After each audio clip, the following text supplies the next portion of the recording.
Hello, friends. Great to see you again on our book channel. Today, we're diving into the world of exponential technologies with Azeem Azhar's book, Exponential: How Accelerating Technology is Leaving Us Behind and What to Do About It. Part 1.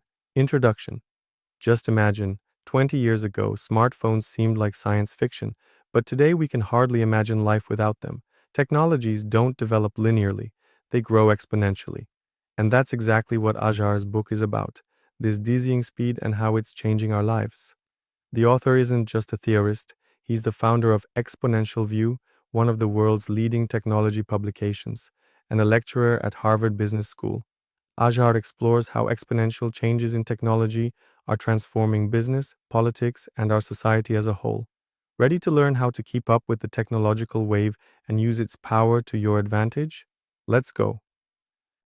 Part 2. The concept of exponential growth. At the heart of the book lies a fundamental idea. As humans, we're accustomed to thinking linearly, but technologies develop exponentially. What does this mean? Imagine walking down a straight road and covering 1 meter every minute. In an hour, you'll walk 60 meters. That's linear growth. Now imagine doubling the distance every minute. 1, 2, 4, 8, 16. After 30 minutes, you'd be a million meters from the starting point. Azhar uses the famous chessboard legend about a wise man who asked a king for a seemingly modest reward, placing 1 grain of rice on the first square of a chessboard, 2 on the second, 4 on the third, and so on. By the middle of the board, the number of grains would exceed all the kingdom's reserves. This is exactly how modern technologies develop. Moore's law about the regular doubling of computer power is just one example. Computing power, data accumulation, AI development, biotechnologies, all these fields are growing exponentially, creating a world that's changing faster than we can comprehend. Part 3. Technological gaps and their consequences. Azhar introduces the term technological gap, the moment when exponential growth of a technology leads to a qualitative leap that changes the familiar rules of the game. Remember how the emergence of smartphones transformed the mobile phone industry? Nokia and BlackBerry, failing to catch this transition, lost their leadership, while Apple and Samsung, on the contrary, soared to the top. The author describes 6 key technological areas where such gaps are happening right now: computing, communications, energy, manufacturing, biotechnology, and medicine. Each develops along its own exponential curve, and when these curves intersect, entirely new possibilities emerge. Thus, the combination of cheap computing, big data, and neural networks has sparked a revolution in artificial intelligence, and the merger of biotechnology and information technology has led to breakthroughs in genetics and personalized medicine.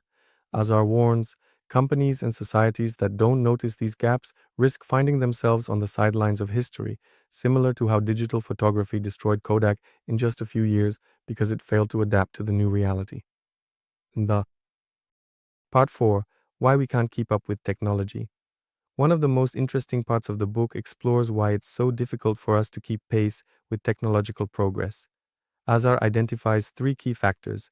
First, our brains are evolutionarily wired for linear thinking. For millennia, the pace of change in human society was relatively constant. If you harvested X crops, next year would yield approximately X plus Y. Exponential changes contradict our intuition. Second, our social institutions are also linear. Education systems, legislation, corporate structures, all were created for a stable, slowly changing world. Consider this: years may pass from the moment a problem is identified until a law is passed, and technologies can change several times during that period. Third, there's innovation myopia, the tendency to underestimate the long-term consequences of new technologies. When the internet emerged, few foresaw the problems of fake news or digital addiction. The author offers a vivid example. When the Ford Model T appeared in 1908, no one predicted suburbs, traffic jams, or global warming related to exhaust emissions. Similarly, today, we cannot fully anticipate how AI or biotechnologies will change our world in 20 years. Part 5. Economic consequences of exponential technologies. Whoever owns the data owns the future. This briefly describes the main economic consequence of the technological revolution. Azhar shows how exponential technologies are reshaping the economic landscape. Traditional economy is based on scarcity. Oil, gold, land, all are limited in quantity. But the digital economy follows a different logic, the logic of abundance. Information can be copied infinitely, and its value increases with the number of users. This leads to the winner takes all effect. Google, Amazon, Facebook, these companies dominate their niches thanks to network effects and the scalability of digital products. As a result, we're witnessing an unprecedented concentration of wealth and power. Azhar provides impressive statistics. In 1975, 109 companies controlled 50% of all profits of public U.S. corporations. By 2015, only 30 such companies remained, and today 5 tech giants are worth more than the GDP of many developed countries. Meanwhile, new technologies create fewer jobs than they destroy. If Ford once employed thousands of workers, WhatsApp had only 55 employees when Facebook bought it for $19 billion. This fundamentally changes the balance between labor and capital, intensifying economic inequality. Part 6. Social and Political Challenges. Technological revolutions don't just change the economy, they transform society and politics. Azhar identifies several key challenges we're already facing. First and foremost is the polarization of society. Algorithmic news feeds create information bubbles where we only see what aligns with our views. As a result, the common information field disappears and different groups live in parallel realities. Next is the erosion of privacy. Our devices collect vast amounts of personal data used for advertising, political manipulation, and social control. Azhar calls this surveillance capitalism, where users' attention and behavior are the main commodities. The third challenge is the vulnerability of democracy. Targeted political advertising, deepfakes, and bots can influence election outcomes. Meanwhile, traditional institutions, parties, parliaments, media are losing citizens' trust. Finally, exponential technologies increase geopolitical instability. Countries compete for technological superiority in AI and quantum computing. This is a Cold War of a new type, where the winner will gain unprecedented advantages. The author warns, if we don't learn to control these technologies, they will control us. Part 7. Preparing for an exponential future. How can we prepare for this rapidly changing world? Azhar offers several practical strategies. The first is developing exponential thinking. We need to learn to see not only the current state of technologies, but also their potential. This means asking questions like, what if this technology becomes 10 times cheaper, faster, more accessible? How will the world change? The second strategy is continuous learning. In a world where half of knowledge becomes obsolete every 5 years, what matters isn't specific skills but meta skills, the ability to learn quickly, critical thinking, adaptability. The author emphasizes education stops being a life stage and becomes a way of life. The third strategy is developing human qualities. Paradoxically, the more machines take over routine tasks, the more valuable uniquely human abilities become: empathy, creativity, ethical judgment, collaboration skills. The fourth strategy is diversifying skills and income sources. In an unstable world, it's dangerous to depend on a single income source or narrow specialization. Azhar recommends developing a portfolio of careers, a combination of several professional identities.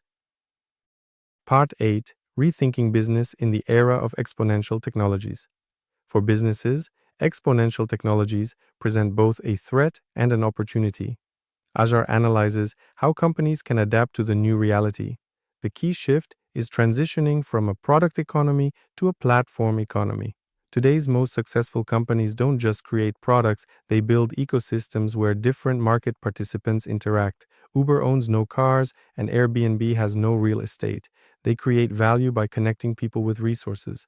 The second principle is permanent beta version. In a world of rapid changes, there's no place for 5-year plans and perfect products. Successful companies launch minimally viable products and continuously improve them based on feedback. The third principle is prioritizing data over intuition. Even the most experienced leaders can't rely solely on experience. There's too much uncertainty. Decisions must be based on experiments and data analysis. The fourth principle is ethics as a competitive advantage. In a world where technologies affect fundamental aspects of life, consumers and regulators demand responsibility from companies. Companies ignoring ethical aspects risk losing trust, the most valuable capital in the digital era. Azhar provides examples of organizations successfully applying these principles, from Amazon to China's Hire, which completely restructured itself around a network model. Part 9. Reimagining Society and Governance. Not only business, but society as a whole needs reimagining for the era of exponential technologies.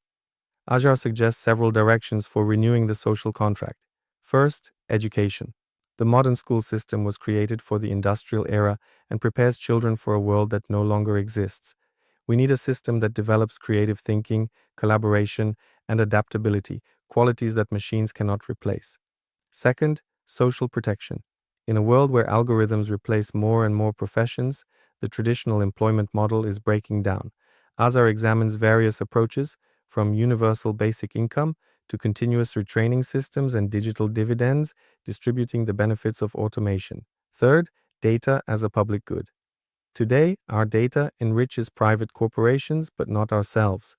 The author proposes new models, from data sovereignty, where users control their data, to public data, where the benefits of big data are distributed fairly. Fourth, technological regulation. Laws can't keep pace with innovations, creating a regulatory vacuum. We need new approaches, from regulatory sandboxes, where new technologies are tested in a controlled environment, to global agreements on AI ethics and biotechnology. Part 10. Conclusion. Concluding our journey through the book, I want to share Azhar's main message. The future is not predetermined. Technologies don't develop by themselves. They're created and directed by people based on their values and priorities. The author invites us to become not passive observers, but active participants in technological transformation. This means asking difficult questions. Who do these technologies serve? Who benefits? What values do they embody? Azhar recalls the words of the great physicist Richard Feynman. Technology is like fire. You can use it to warm yourself or burn down your neighbor's house. Our task is to direct the power of exponential technologies towards solving humanity's greatest problems, from climate change to poverty and disease. The book leaves a feeling of both anxiety and optimism. Yes, we live in an era of unprecedented changes and risks, but we also have unprecedented opportunities to create a more just, sustainable, and prosperous world. Friends, what do you think about exponential technologies? How have they already affected your life? Share in the comments. And if you enjoyed this review, subscribe to the channel and hit the like button. See you in the next video, where we'll continue exploring books that change our understanding of the future.